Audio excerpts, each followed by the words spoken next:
AGN, Prensa Sindical. Podcast. Diego Maradona, el poder en el fútbol y la sindicalización de los futbolistas. La columna de Osvaldo Jara. Yo voy a ser el presidente de la Asociación de Jugadores, un representante, ¿no? A nivel mundial. A nivel mundial, sí.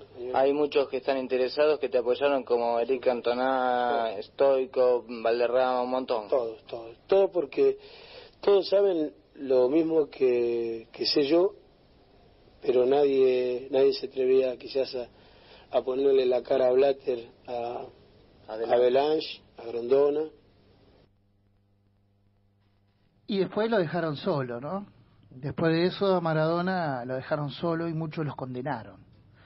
De hecho, uno de los que le había dado el apoyo y después se le abrió de gambas fue Platini, que terminó estando en la FIFA. ¿Cómo le va, Osvaldo Jara? ¿Qué cuenta? ¿Qué dice? ¿Cómo le va? ¿Cómo anda, compañero? ¿Qué tal, Gustavo, compañeros, Martín? ¿Cómo le va a la mesa? Bueno, venimos picantes porque ya escuchándolo Maradona de esta manera, ¿no? Tiene una representación muy fuerte. Uno de los hombres que trató de sindicalizar y de generar conciencia social en los jugadores de fútbol, que no siempre es posible hacerlo. Nosotros hablamos no hace mucho de la democracia corintiana como ejemplo a seguir, y parte de esas banderas de alguna manera la tomó este pibe de Fiorito, ¿no? Que además de ser jugador entendió que era necesario organizar a los futbolistas y que los futbolistas se entiendan como trabajadores. Sí, sin ninguna duda.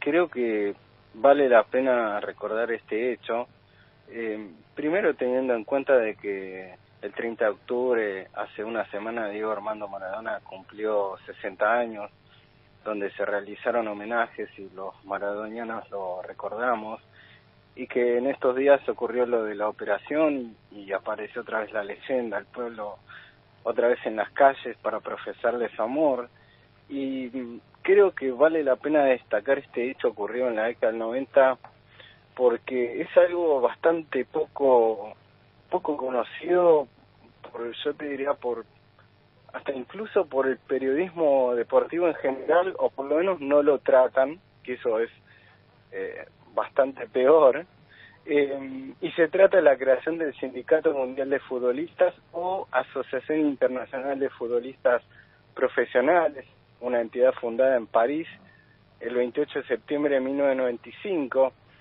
y como decías, esta organización fue la respuesta a una serie de situaciones, que todas ellas apuntaron al establishment del fútbol, fundamentalmente a la FIFA, multinacional deportiva, cuyos integrantes forman parte de una estructura comercial. Y en esos tiempos, al igual que hoy, la tiranía de esta organización era evidente. La diferencia, diría, es que había un líder, Diego Armando Maradona. Osvaldo, te perdemos un cachito ahí, a ver si Sí. te podés reacomodar para que vuelva la señal y podamos escucharte mejor. Sí, ahí, a ver si... Ahí está, ahí te escuchamos bien. Bien.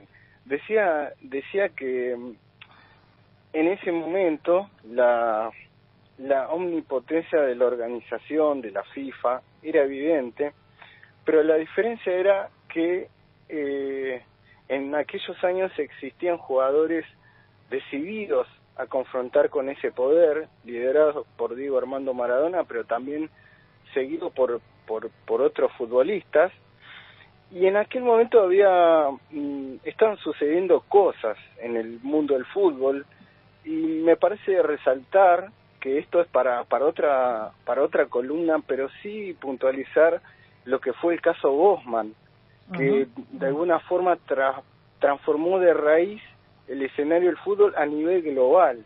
Lo globalizó, ¿no? Exactamente, y que entre otras cosas permitió el libre traspaso de jugadores y, lo que es más importante, el cupo flexibilizado, el cupo de extranjeros, porque en aquel momento las ligas europeas permitían cinco jugadores por plantel y 3 en cancha. Esto se evaporó y de alguna manera hizo prácticamente una política de expoliación a nivel mundial y deterioró las ligas de todo el mundo, esta es parte de otra columna, pero me parece interesante destacarlo, y estos clubes grandes desarrollaron prácticamente una hegemonía que dura hasta hoy. Ujú.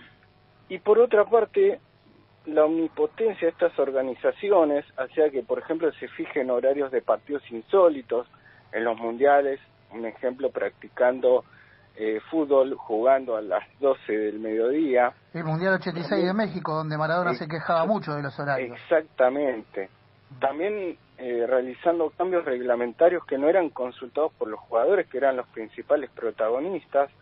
Todos estos hechos generaron la rebeldía en el futbolista, que tuvo un líder, como decíamos, Diego Armando Maradona, un caudillo nato, contestatario del establishment, pero también en aquel momento lo acompañaron jugadores como Eric Cantona, George Weah, Ciro Ferrara, Gianfranco Sola, Risto Stoichkov, Laurent Blanc, Raí y Sócrates. Sócrates, que no estaba en actividad, pero indudablemente la causa del futbolista, la causa del trabajador, era una constante en el jugador brasileño. Y este sindicato, que pretendió ser el contrapeso a la FIFA, tenía una serie de reivindicaciones. Prestemos atención a los reclamos. Por ejemplo, el porcentaje de los millonarios concisivos. Estoy hablando de los jugadores. Participar en las decisiones del espectáculo, como fijar horarios de partidos y sugerir y opinar sobre los cambios reglamentarios. Y algo que me parece que es muy importante y que eran realmente unos adelantados, porque se declararon en contra de los grandes capitales que contrataban las licencias de los clubes. Claro. Ya se venía venir, y los jugadores eran los primeros que advertían ese escenario posible que hoy impera en la actualidad, sobre todo en las ligas europeas. Ahí sí. Existen varias claves, ¿no? Porque era pararse de mano contra el poder del fútbol, esto que vos estás diciendo, ¿no? Cuando emerge la ley Brossman, cuando toman esa hegemonía el Real Madrid, Juventus, Milan y Barcelona, lo que se deconstruye o lo que se reproduce en todo caso es el mismo sistema de dominación que vemos en términos políticos, ¿no? Claro. Donde 4 equipos en este caso manejan las ligas del mundo. De hecho, la Liga Nacional, la Liga Argentina, depende del calendario europeo para colocar jugadores, y hay una protección absoluta donde también se ve la desigualdad. Como bien vos decías, es para otra columna. Yo te tomo el desafío porque este es un tema que se habla muy poco y me parece muy interesante. Y un paréntesis, Cantona tiene una película en Netflix que está circulando, que se llama El Recurso Humano, que es muy interesante para ver también, ¿no? Porque habla de estas cuestiones, no del fútbol, pero habla de cuestiones sociales. Sí, yo lo voy a sacar un poquito de la columna, compañero. Son muy interesantes las columnas que usted propone sábado a sábado. Primero, feliz día, porque hoy es el día del periodista deportivo. Y segundo, hace un poquito tiempo se cumple otro aniversario. Se cumplió otro aniversario del Racing campeón, de su Racing querido, ¿no es cierto? Sí, campeón del mundo, obviamente. Y lo encontré por las redes de una manera que no lo conocía tanto. Bastante aguerrido y agresivo, y quería ver su opinión sobre el tema. No, yo creo que el 4 de noviembre es una fecha que festejar todo el fútbol argentino, porque Racing fue campeón del mundo, pero a su vez hizo campeón del mundo a un equipo argentino, y un poco la chanza crítica a un amigo hincha de River era que pasaron muchos años y que es de la prehistoria, pero sin embargo la historia se forja precisamente con el paso de los años, y la grandeza de los clubes argentinos y del fútbol argentino no puede ser entendida teniendo en cuenta los últimos años, sino que hay que ver todo el derrotero de que llevaron adelante estas instituciones. Y en el caso de Racing, logró en aquel momento una hazaña que hasta ese momento no pudieron llegar Independiente, River, y no lo digo en desmedro de estos equipos, sino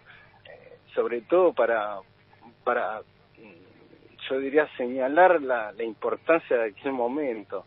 Igual después sí hubo algunas chances, sí, me gusta más videos para recordarle el partido del 66 entre River y Peñarol, que bueno. Sí.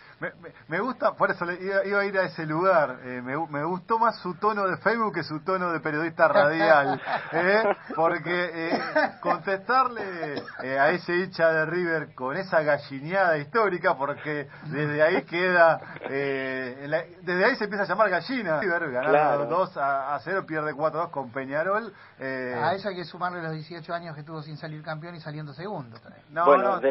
Después de ese partido, el partido siguiente hay un partido y la hinchada de Banfield le tira una gallina con una cinta colorada. Y un medio que es el diario Crónica, en tapa puso algo alusivo a las gallinas y de ahí se inmortalizó el apodo.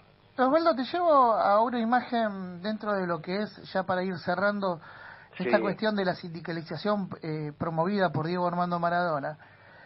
Y cuando vos hablabas de lo que implicaban los reclamos y contra quién se estaban enfrentando, o en realidad contra quién se estaba parando de mano Maradona, voy directamente al Mundial de Estados Unidos, ¿no? Porque Maradona sucesivamente, también cuando llega a Estados Unidos, habla de lo que se puede venir como mercado y lo que incidía el establishment futbolero para hacer un mundial en un país que no tenía posición futbolera. Maradona fue muy crítico de eso, de elegir la sede de Estados Unidos, porque veía que atrás estaba el emporio del gran negocio. Y no tenemos que olvidar cómo terminó ese mundial para Maradona, ¿no? Claro, sí, y también en esto recuerdo un documental que lo recomiendo, que se llama Diego Armando Maradona, que es producido por HBO, que es creo que es el mejor documental que vi sobre Maradona. ¿Cuál? ¿Repetirlo? Se cortó un poquito. Se llama Diego Armando Maradona, el documental, es de HBO, está en YouTube. Ajá. Poniendo eso, sale un documental que tiene 2 horas, 10 minutos, pero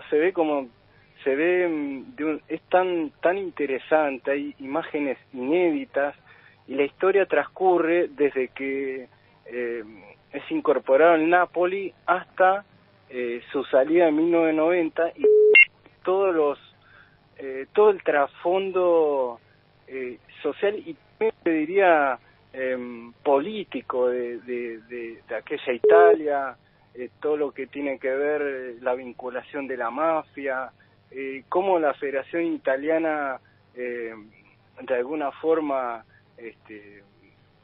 utilizó sus recursos para llegar a desencadenar lo que fue la salida de Maradona en Nápoles. Muy, muy interesante, y creo, cuando vos me hablabas del Mundial 90, yo le encuentro muchos puntos de contacto.